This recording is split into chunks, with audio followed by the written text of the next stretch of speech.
Oke ya, nah kita akan coba latihan dimana kalau kamu melihat ada sebuah tabel kegiatan proyek seperti ini, ada pekerjaannya, lalu ada predecesornya atau kegiatan pendahulunya, lalu ada waktu hari. Ini yang dikatakan tadi single waktu, gitu ya.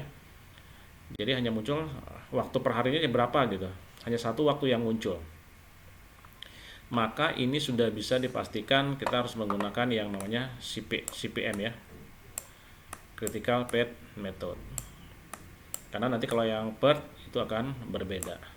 Dikatakan buatlah diagram network lengkap dan tentukan jalur kritisnya. Ya. Nah teman-teman, Vario kan masih satu orang ya.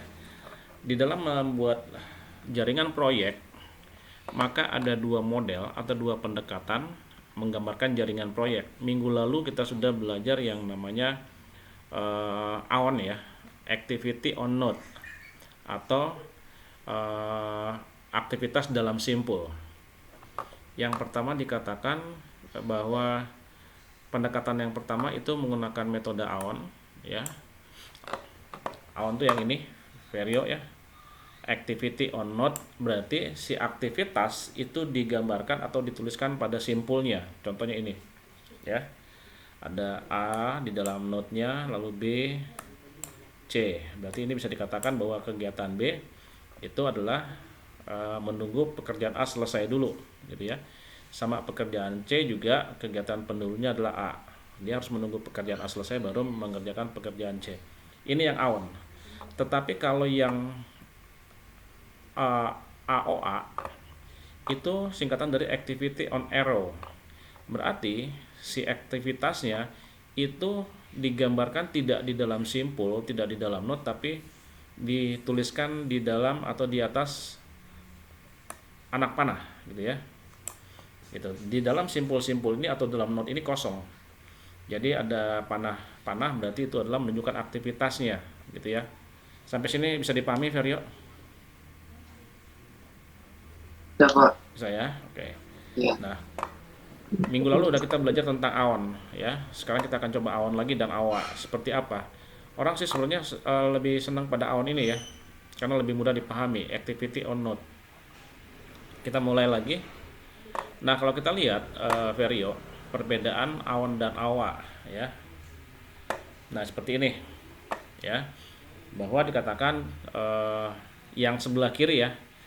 Ini adalah ini AWA, yang ini yang AON-nya yang ini ya.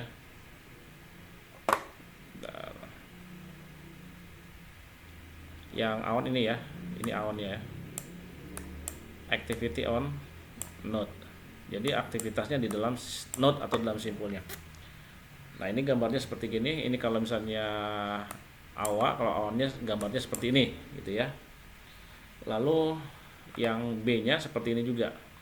Kegiatan C dan D dapat dimulai setelah kegiatan A dan B selesai ya. Jadi seperti ini, A lalu kegiatan B, maka kegiatan D bisa dilaksanakan setelah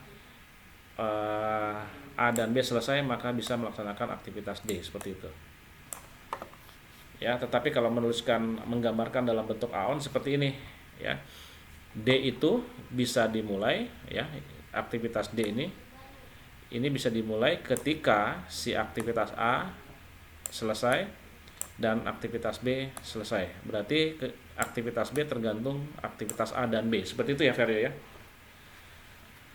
Lalu yang membedakan AON dan AWA adalah pada AWA ini boleh menggunakan dummy ya.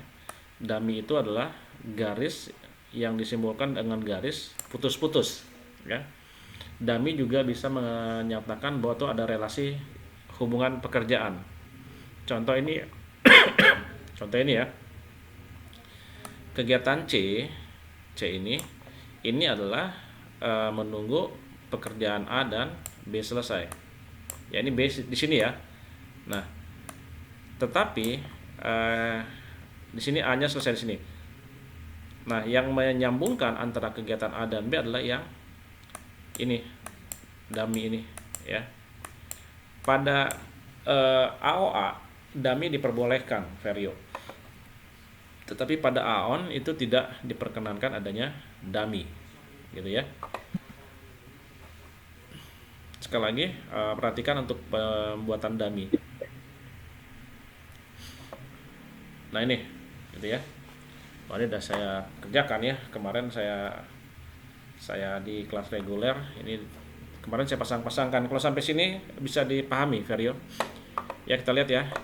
Kegiatan A, pekerjaan A ini, ya, itu tidak ada kegiatan pendahulunya, predesesornya nggak ada. Berarti A bisa langsung mulai di sini ya. Sini A. Lalu kegiatan B, C dan D itu adalah kegiatan predesesornya atau kegiatan pendahulunya A. B itu harus selesai A dulu, maka kita buat garis seperti ini. Ya.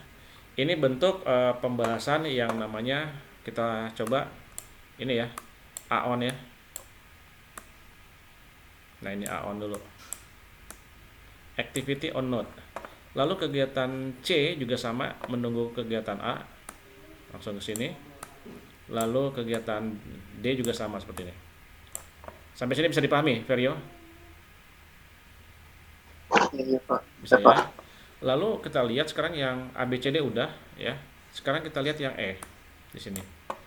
E adalah dia harus menunggu pekerjaan B selesai dulu. Maka kita tarik garis dari B ke aktivitas E. Gitu. Lalu F itu menunggu pekerjaan C selesai. Ini ya. Nah, lalu kita lihat lagi G itu menunggu pekerjaan D selesai. Ini. Nah, ini G. Jadi pekerjaan G itu menunggu pekerjaan D selesai dulu. Oke ya. Berarti kita sudah mengerjakan pekerjaan A sampai dengan G. Masih bisa dipahami, Vario? Masih, Pak. Oke ya. Sekarang pekerjaan H itu menunggu predesesornya atau pendahulunya adalah E dan F. Berarti H ini ya harus menunggu dari E dan F. Nah, itu. Maka dia masuk ke pekerjaan H. Oke, H sudah selesai. Sekarang pekerjaan I. Kita lihat kegiatan pendahulunya adalah G. Ya, ini I ya. Berarti kita tarik garis dari G ke node I atau ke simpul I atau ke aktivitas I. HI-nya sudah, sekarang J. J itu adalah menunggu pekerjaan dari HI ya. HI. Nah ini. Dia pekerjaan J tergantung pekerjaan H dan pekerjaan I. Itu ya. Lalu kita lihat lagi J. Sekarang K. K setelah pekerjaan J, kita langsung tarik garis lurus ke K. Lalu L ini adalah dari K. Sampai sini selesai. Masih bisa dipahami, Vario? Iya, Pak. Oke ya. Sekarang kalau mencari lintasan kritisnya ya, ini saya sekilas aja karena ini sudah kita bahas minggu lalu. Ini saya buat kotaknya. Ini dimulai dari waktu kapan? Kegiatannya mulai dari mana nih? Si A kan tidak punya kegiatan pendahulu ya, Vario ya. Maka bisa dikatakan di sini adalah 0 ya. Dia bisa langsung mulai atau 0. Kegiatan A berlangsung berapa hari katanya? 8 hari. 8 ya, saya buat di sini ya, kotak ini ya, 8. Ini kita hanya menghitung secepat saja. Lalu ini kalau untuk mencari lintasan kritis nanti ya. Lalu kira-kira si pekerjaan B berapa hari? 2 ya. 2. Akan selesai di waktu berapa? Tambahkan ini dengan ini. Jadi 10 hari. 10 hari. Oke, 10. 10. Lalu si E pekerjaannya berapa lama? 3 hari. 3 hari. Kita buat di sini 3. Lalu selesainya akan di 10 tambah 12 hari. 13 hari. Gitu terus ya. Bagian atas dulu kita isi ya, Vario ya. Oke. H berapa? H itu 20 ya. 20, Pak. Jadi dia akan selesai pada hari ke 13 tambah 20 berapa? Tunggu dulu. 23. Dulu. Sebentar, Ferio. Sampai sini stop dulu ya. Ini 13. Karena si H ini akan tergantung dengan E dan F. Kita lihat dulu waktu F. C berapa hari nih C nih? 3 ya? 3. 3. Dia akan selesai pada hari ke 8 tambah 3, Ferio. Ya, 8 tambah 3. Jadi akan selesai pada waktu 11 ya. Oke. Lalu F ini berapa? 2. Terus 2 sini dia akan memerlukan 2 waktu hari. F akan selesai pada 13 hari. 13 hari ya. Nah, 13. Nah, makanya saya bilang tadi kita tunda dulu yang H. Kenapa? Karena H ini tergantung kegiatan E dan F, maka harus dilihat Ferio ya minggu lalu bahwa mana waktu yang terlama, E13, F13 gitu ya. Maka karena sama, kita tinggal jumlahkan 13 tambah 20, di sini 33. Tetapi kalau ada perbedaan selisih hari waktunya, maka kita akan ambil yang terbesar ya. Misalnya E15 nih, lalu F13, maka si H menjadi 35 ya. Jumlahkan dengan waktu yang terbesarnya. Gitu ya, Ferio ya. Ya, Pak. Oke, sekarang J itu berapa? J itu adalah 10. 10, maka J akan selesai pada ke hari 43. 43. K berapa, Kak? Ya, tunggu dulu. Ini masih di bawah, masih ada lagi nih. Oke, yang D dulu. D berapa waktunya? 60 ya? 60. D 60.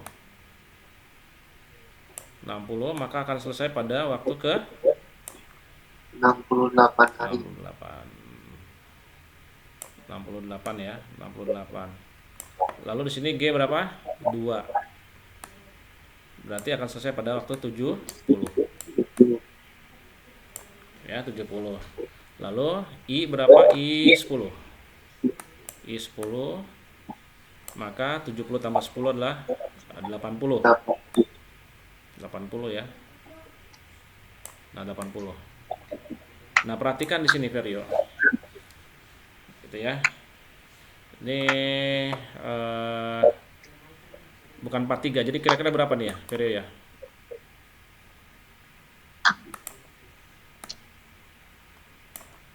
Kira-kira berapa itu? Ambil waktu terlamanya. 90 hari, Pak. Berapa? 90. 90. Oke, 90 ya. Ambil yang 80-nya. 90. Lalu di sini K-nya 12. Lalu 102 ya? 2. Ya, Pak. 102. Lalu di sini L-nya 2.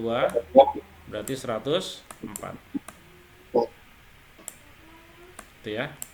Nah, ini kita ada bagian atas sudah mengerjakan ya. Early time-nya udah kita cari waktu tercepatnya.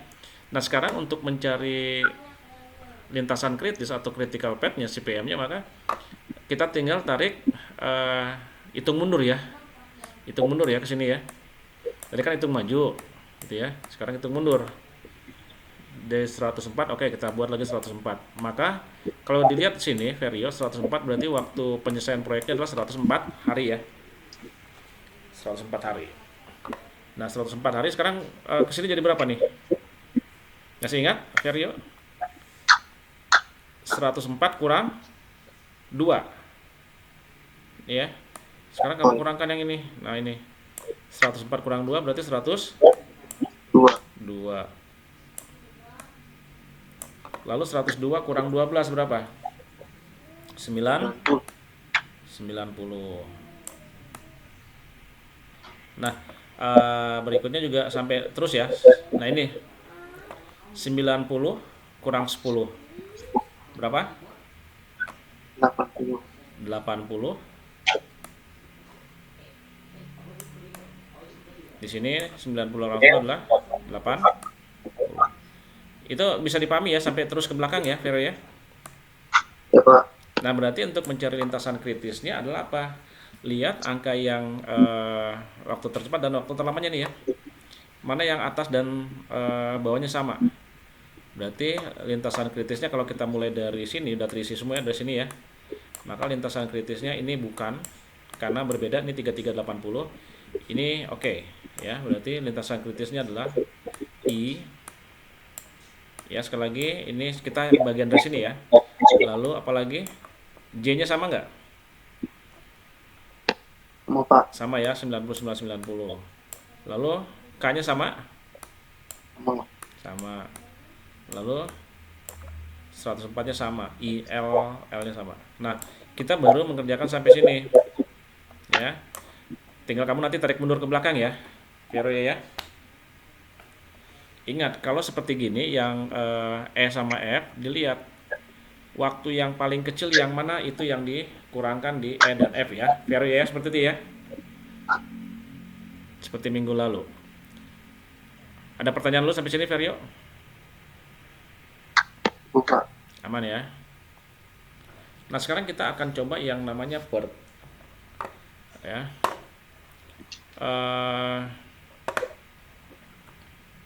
Ntar saya itu dulu.